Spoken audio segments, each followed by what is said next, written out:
Almost every culture has a flood story. This is true.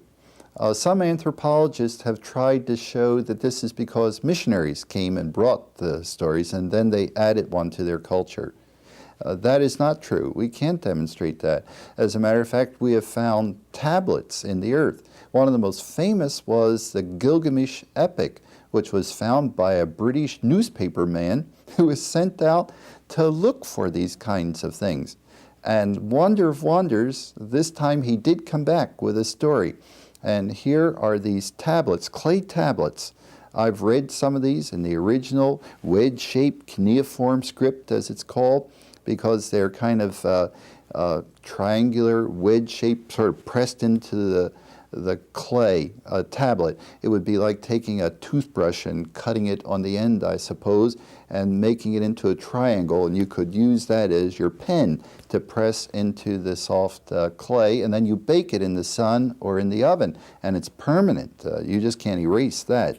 There's no magic marker or erasable ink for those kind of tablets. But the story was about Utnapishtim, a man who built a boat for the saving of his family. It is remarkable how close it is to the biblical story. The biblical story doesn't come from that one because the Babylonian story is out of logical order, and many have compared it unfavorably. So both stories, both the biblical narrative and the Babylonian polytheistic story about a flood epic, probably come from the same real event. Their memory of a time when the earth was flooded and God spared them by delivering a few.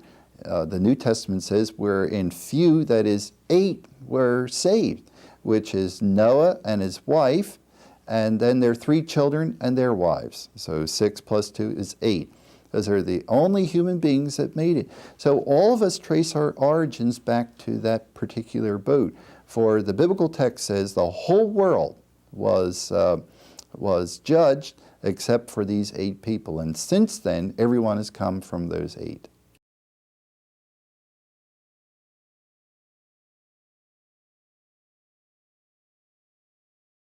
I think that they are garbled remembrances of this same kind of event, and they do recall, apparently from generation after generation, passing it down. But then it kind of gets garbled and mixed up, and then they add their own religious kind of polytheistic base to it.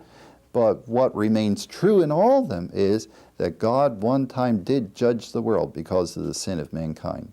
And that's for sure.